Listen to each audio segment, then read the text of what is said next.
तरकारीमा अनुगमनको क्रममा छु। आज एकदम सानो एउटा किरा देखिएको छ। यो प्राय किसानहरूले सोधिराख्नुहुन्छ कि नर्सरी अवस्थामा मेरो बिरुवा बढेन, सानै भयो, पातमा छिद्रा हुन थाल्यो, के होला भनेर अल्मलिनुहुन्छ र यो प्रष्ट हुँदैन।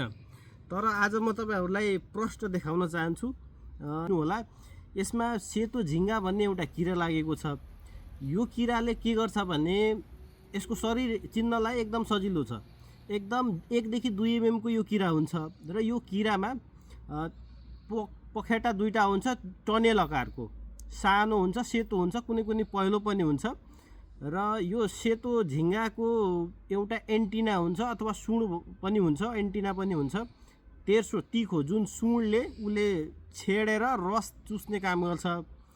यसको मुख आकृति सुँड जस्तै हुन्छ, रस चुसा किरा हो र यसले बिरुवाहरूमा भाइरस जन्य रोग सार्ने काम गर्दछ। एकबाट अर्कोमा यहाँ यदि भाइरस छ भने यहाँ भएको भाइरसलाई अर्को बिरुवामा बसेर रस चुसेर त्यहाँ ट्रान्सप्लान्ट गर्न सक्छ। त्यही भएर यो एकदम यसलाई नियन्त्रण गर्न एकदम जरुरी हुन्छ र यसको प्रभावले बिरुवा सानै हुने, पुड्को हुने अथवा पात चाहिँ कक्रक्क पर्ने जस्तो देखिन्छ।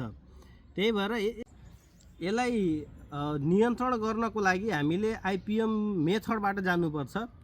1 नम्बरमा सबभन्दा राम्रो के हुन्छ भने चिपचिपे जति पनि पासोहरू आउँछ नि, एलोएस्टिकी ट्रेपहरू, त्यो झुन्ड्याउनु पर्छ। 1 रोपनीमा कम्तीमा 5 वटा जति। त्यसपछि हामीले निममा आधारित विषादीहरू प्रयोग गर्नुपर्छ।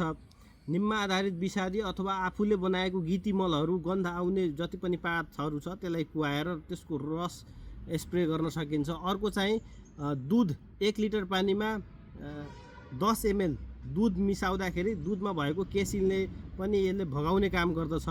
र यदि रासायनिकतिर गइयो भने साइपरमेथ्रिन अथवा त्योभन्दा अलिकति कडा खाले इमामेटिन बेन्जोएट पनि प्रयोग गर्न सकिन्छ। हस्, धन्यवाद।